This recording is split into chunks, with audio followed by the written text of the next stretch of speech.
Working the night shift as a 911 operator always brought its share of unexpected and often deeply tragic calls, yet absolutely nothing truly prepared my weary soul for the screen suddenly flashing my very own home address, utterly freezing my blood cold. My breath hitched, a raw, primal fear clutching my throat as the familiar numbers shimmered ominously, daring me to answer that impossible, terrifying incoming connection from my supposedly safe, quiet suburban house.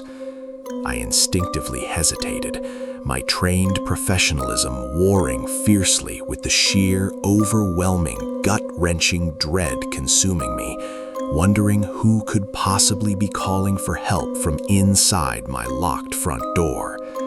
My partner, oblivious, casually asked if I was okay, completely unaware of the horrifying personal nightmare unfolding right there before my very own disbelieving, panic-stricken eyes on the glowing console. Finally, I forced my trembling hand to click the button.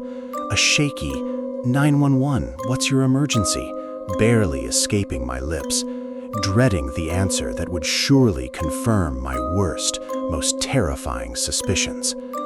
A low, distorted whisper filled my headset, a voice I somehow recognized yet couldn't place, muttering cryptic details about my antique grandfather clock and the dusty old photo on the mantelpiece.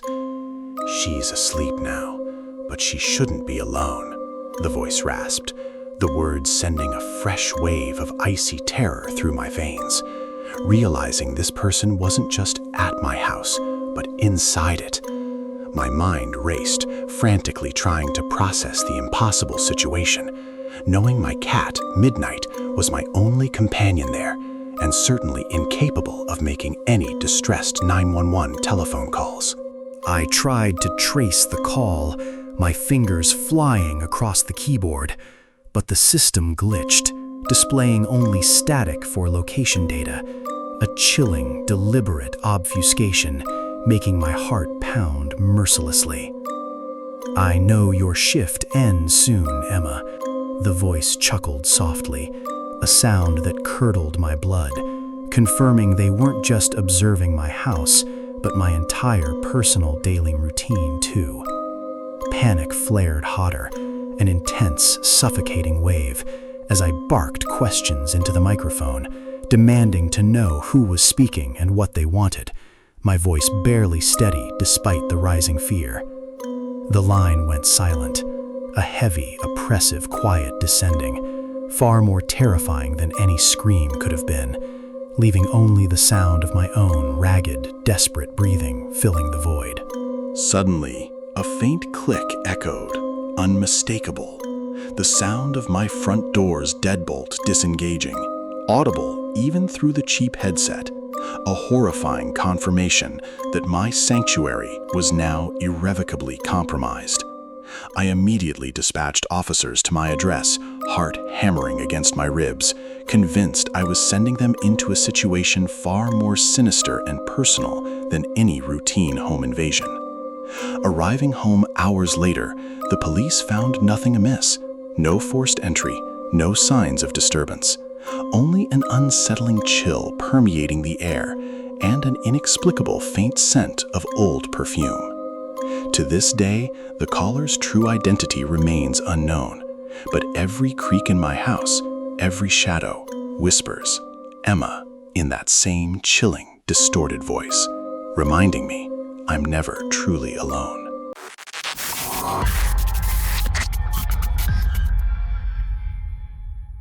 My toughest shift started like any other, until a call came in, the address chillingly familiar, my own house appearing on the screen, and through the static, I heard a child weeping softly.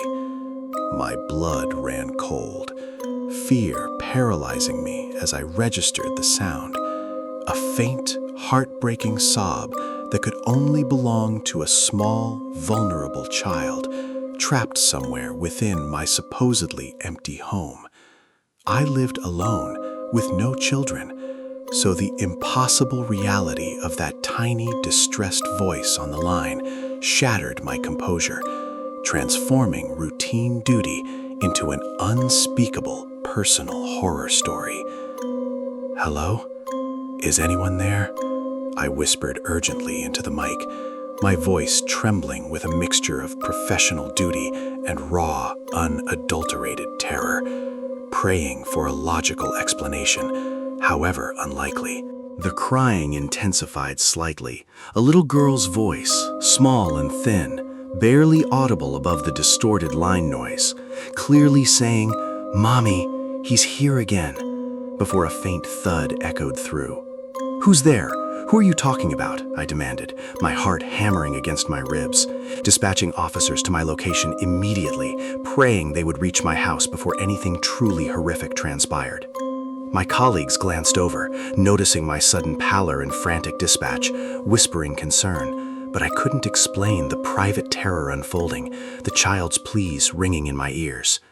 The line remained open, a chilling silence now, punctuated only by my own ragged breathing and the distant wail of sirens growing steadily louder, heading straight towards my dark, unsuspecting home. Suddenly, a distinct, rhythmic scratching sound began, as if tiny fingernails were dragging across wood, audible from the very room where my dusty old childhood closet stood locked and forgotten. A wave of goosebumps erupted, chilling me to the bone, remembering forgotten childhood nightmares about things lurking inside that very closet, now brought to horrifying, undeniable life through the phone. Officers arrived, forcing entry into my silent house, their flashlights cutting through the oppressive darkness, searching every room for any sign of a child or the mysterious he she mentioned. They found absolutely nothing. No child, no intruder, no open windows, not even a single displaced item, just the echoing silence of an undisturbed, completely empty house, making my report sound insane. However, later that night, while cleaning my headset, I found a small, almost imperceptible smudge of what looked exactly like a child's finger paint on the plastic, defying all logic. It matched the faint, almost invisible mark I'd seen on my front door earlier, after the police left. A small red smear just above the handle, easily overlooked by their trained eyes. I still occasionally hear it, a faint, phantom child's cry on particularly quiet nights, seemingly emanating from the very walls, a ghostly echo of that call, refusing to ever fully disappear. Now my childhood closet stands permanently ajar, a small worn doll mysteriously positioned on its threshold, facing inward, as if patiently waiting for something or someone to finally return.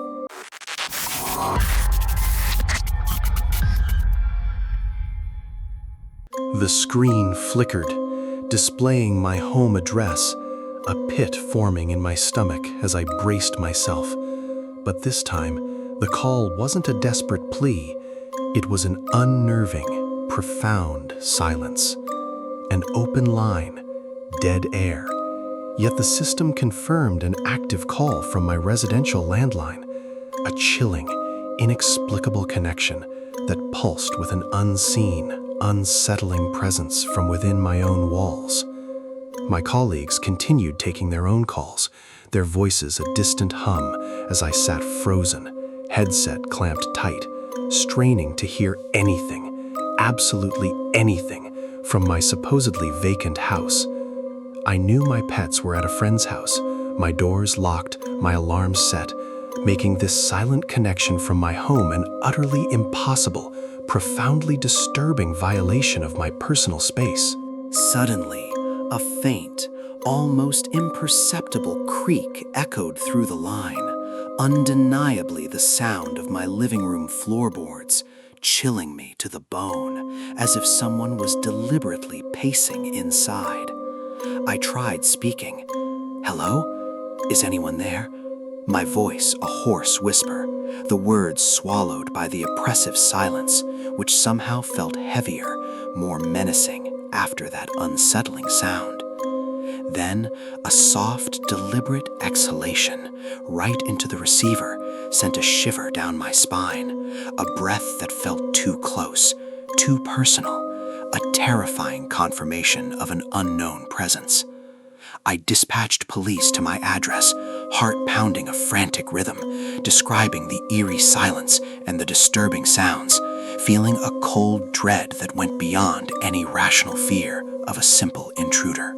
My supervisor, a stoic veteran, saw my face and instantly knew this was more than a technical glitch. Her concern, a silent acknowledgement of the palpable, terrifying anomaly unfolding. The police arrived, lights flashing eerily through my window, entering with caution, their heavy boots thudding softly on the very floorboards I had just heard creaking moments before on the line. They searched thoroughly, every room, every closet, finding nothing out of place, no forced entry, no signs of life, yet the oppressive stillness somehow felt heavier, more knowing than before. They closed the case as a prank call or a wiring fault, but I knew deep down, with a chilling certainty, that something far more sinister and watchful had been listening from inside. Arriving home hours later, the silence of my house was no longer comforting. It was a profound, suffocating presence, a tangible weight that pressed down on me from every shadow and corner. Every night now, before bed, I unplug my landline, a ritual born of sheer terror, fearing that one night the connection will somehow mysteriously reactivate itself and the call will come again. Sometimes, when the house is absolutely quiet, I hear it, a faint, almost imperceptible sigh, a soft, deliberate exhalation, seeming to come from the very receiver of the unplugged, silent phone.